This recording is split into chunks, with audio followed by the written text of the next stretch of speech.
حضرت صلی اللہ علیہ وآلہ وسلم فرماتے تھے، جب دو مسلمان اپنی اپنی تلواریں لے کر بھڑ جائیں تو قاتل اور مقتول دونوں دوزخی ہیں۔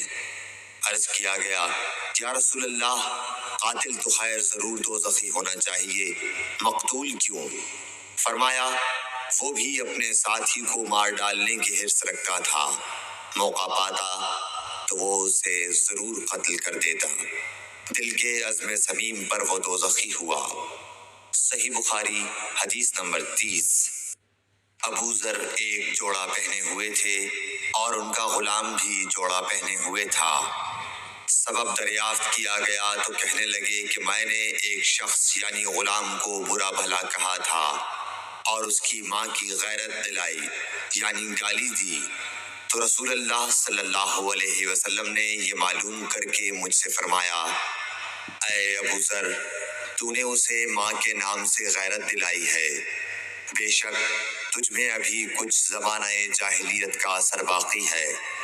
یاد رکھو، ماتحت لوگ تمہارے بھائی ہیں، اللہ نے اپنی کسی مصلحت کی بنا پر انہیں تمہارے قبضے میں دے رکھا ہے، تو جس کے ماتحت اس کا کوئی بھائی ہو تو اس کو بھی وہی کھلائے جو آپ کھاتا ہے، اور وہ کپڑا اسے پہنائے جو آپ پہنتا ہے، اور ان کو اتنے کام کی تکلیف نہ دو کہ ان کے لیے مشکل ہو جائے، اور اگر کوئی سخت کام ڈالو تو تم خود بھی ان کی مدد کرو۔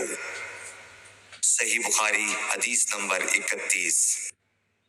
جب سورہ انعام کی یہ آیت اتری، جو لوگ ایمان لائے اور انہوں نے اپنے ایمان میں گناہوں کی آمیزش نہیں کی، تو آپ صلی اللہ علیہ وسلم کے اصحاب نے کہا، یا رسول اللہ، یہ تو بہت ہی مشکل ہے، ہم میں کون ایسا ہے جس نے گناہ نہیں کیا؟ تب اللہ پاک نے سورہ لقمان کی یہ آیت اتاری کہ بے شک شرک بڑا ظلم ہے۔ صحیح بخاری حدیث نمبر 32۔ رسول اللہ صلی اللہ علیہ وآلہ وسلم نے فرمایا، منافق کی علامتیں 3 ہیں، جب بات کرے جھوٹ بولے، جب وعدہ کرے اس کے خلاف کرے، اور جب اس کو امین بنایا جائے تو خیانت کرے۔ صحیح بخاری حدیث نمبر 33۔ رسول اللہ صلی اللہ علیہ وسلم نے فرمایا کہ 4 عادتیں جس کسی میں ہوں تو وہ خالص منافق ہے، اور جس کسی میں ان 4 میں سے ایک عادت ہو تو وہ بھی نفاق ہی ہے جب تک اسے نہ چھوڑ دے۔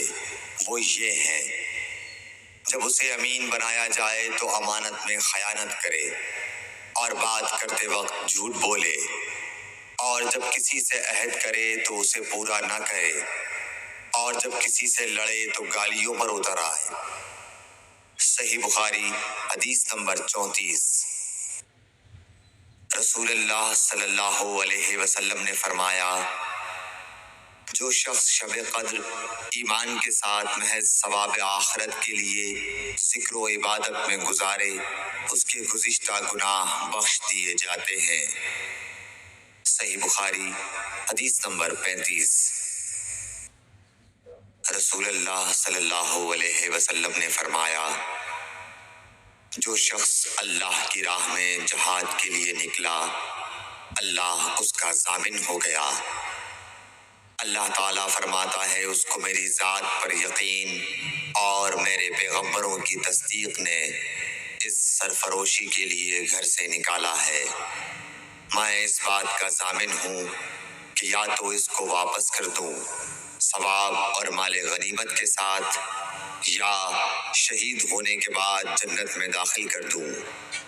رسول اللہ صلی اللہ علیہ وسلم نے فرمایا، اور اگر میں اپنی امت پر اس کام کو دشوار نہ سمجھتا تو لشکر کا ساتھ نہ چھوڑتا، اور میری خواہش ہے کہ اللہ کی راہ میں مارا جاؤں، پھر زندہ کیا جاؤں، پھر مارا جاؤں، پھر زندہ کیا جاؤں، پھر مارا جاؤں۔ صحیح بخاری حدیث نمبر 36۔